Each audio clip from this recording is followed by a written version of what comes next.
Welcome back, and thanks for joining me on this discussion of carcinoid syndrome, a favorite of the USMLE examination under the section of small bowel.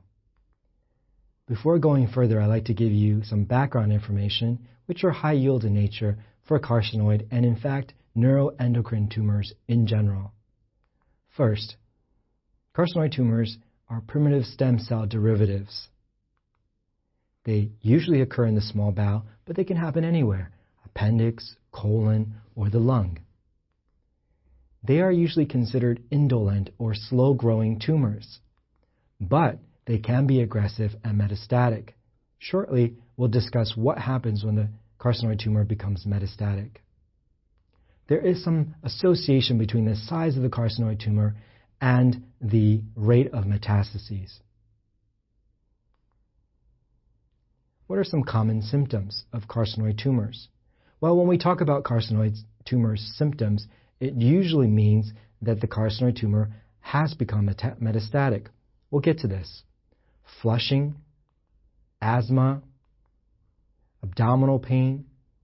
These are all symptoms due to a very important serotonin secretion of the carcinoid tumor. What are some other findings? Potentially weight loss, early satiety, chronic anemia that's not explained.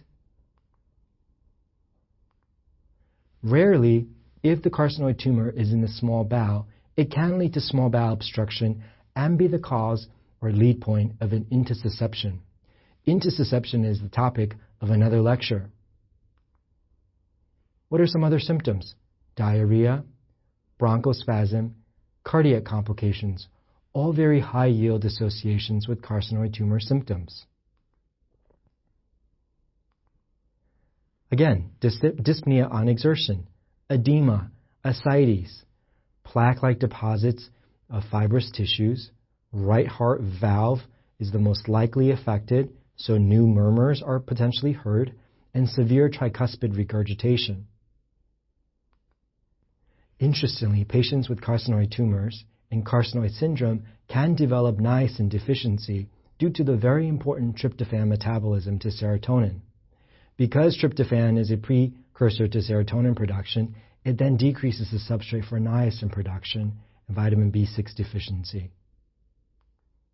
Here's a schematic showing you where tryptophan is a precursor to many things. Proteins, 5-HTP. 5-HTP is a precursor to serotonin. Tryptophan is a precursor to niacin.